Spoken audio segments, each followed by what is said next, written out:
During World War I, farmers were prospering in the United States. This is largely a result of supply and demand. During the war in Europe, there was very little in the way of farming going on because of the war-ravaged geography, as well as the fact that an entire generation of young farming-age men were expected to be at war. But in the 1920s, once the war is over, Europe is able to put that land back in production, and now American farmers were facing international competition. Again, using supply and demand, with this competition, there's more supply available, which drives down the prices of farm products. This is very similar to the 1890s when we saw the populist movement emerge.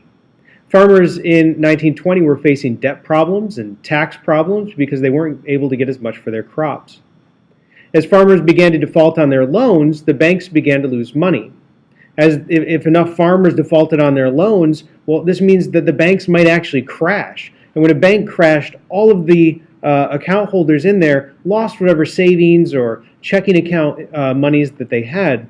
So this hurt everybody when a bank failed.